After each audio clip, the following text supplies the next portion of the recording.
My name is Ben Leon, and I was on the... Oh, I can't remember which one it was. 19th Ben. John! So good to see you. You've got more hair. For me, it was exactly that openness and connecting with people. Not only on a scientific curiosity, but also in the expansion of, wow, I get on with these people that are very, very different to me. It had a profound impact. Yeah. I found some photos. We worked hard because I think everybody wanted to prove themselves. But we did party, we did have fun. A lot of laughing.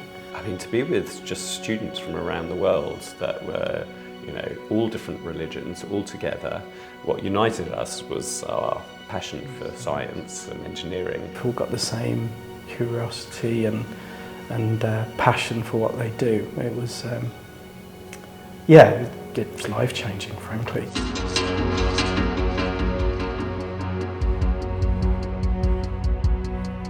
Growing up in North Cornwall, in Camelford, there really wasn't a huge amount to do except read books from the local library, and that's what I did. I think I pretty much got through all of them. And one of them was Golda Meir's autobiography. That book was what introduced me to Israel and gave me that interest in Israel as well as science. And so when my chemistry teacher, Mr. Drividic, suggested that I apply for this summer course in Israel, I was absolutely eager to go. The first thing you realise, though, when you actually start work is there I was with other female scientists. This was completely new to me. I had literally never met another woman interested in science. It was an amazing experience because you're mixed with other scientists, and if you come from the sort of normal school I came from, there'll be people doing science A-level, but they're not people who are committed to science, they're not people who read about science. And I think that was born at that moment. That realisation that I could fit in and I could be part of that community was tremendously empowering. I think it was the first time I had access to a computer of that sort of power. The fact that we had, terminal access to an IBM 360 was a sort of very exciting thing. A mainframe computer that you could play with, and, as well as the stuff we were doing during the day, playing with what was actually a rather old-fashioned computer where we were feeding cards into it.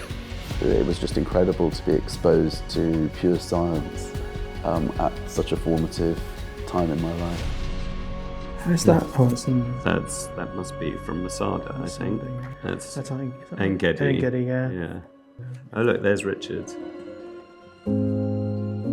You're not there to study, you're there to do science, doing fundamental research in really a leading global institution. Education for science and educating scientists is really important. Us as a group of 18-year-olds mostly aren't going to be there to be as additive as the postdocs, but you've got to train scientists to encourage people to undertake great science and to focus on fundamentals and fundamental science and research. The Bessie Lawrence studentship most definitely solidified my interest in doing science as sort of a professional activity. To be part of an advanced science program in the sense of learning as a schoolboy at the Weizmann sealed the deal for me. Here was an opportunity at the Weizmann Institute to do properly controlled, carefully performed, rigorous science, and I only realized, a few years later that what we were doing was some of the sort of earliest experiments in molecular biology that were being done at that time. Thinking back on the project that I did at the Weizmann, it was based in chemistry but looking to make potential new drugs to treat malaria. And while there are treatments available, there is considerable room for improvement. And this has then really been a theme for how I've taken the rest of my career to work both on the mechanisms of some of these diseases, like Crohn's disease, like lupus, where there is still a huge amount of unmet need. I was in a Professor Noga Karp's lab.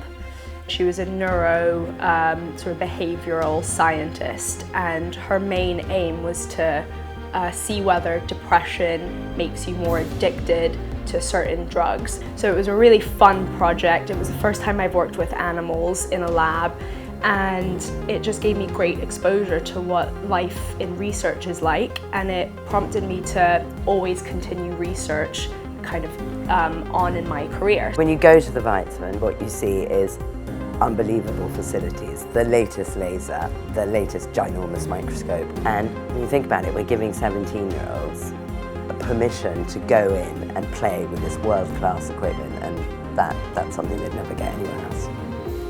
The Weizmann Institute offers this opportunity for young people who are energized by science to see the real thing in practice. Opening them up to the possibilities of what science can do to improve the world on the one hand, but also giving them the experience of what Israel has to offer. I think at a time of difficult attitudes towards Israel, I think this is more important than ever if we can encourage people to come and meet and see and understand Israel, and I think that's a very good investment, really.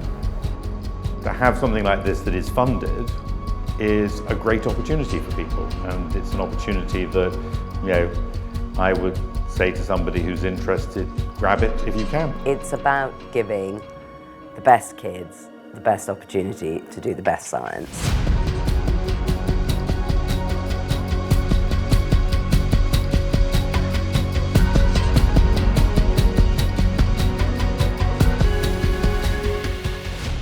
And the Israeli hand. What's her name? Sorry, anyway, come back. It was Jennifer. Jennifer.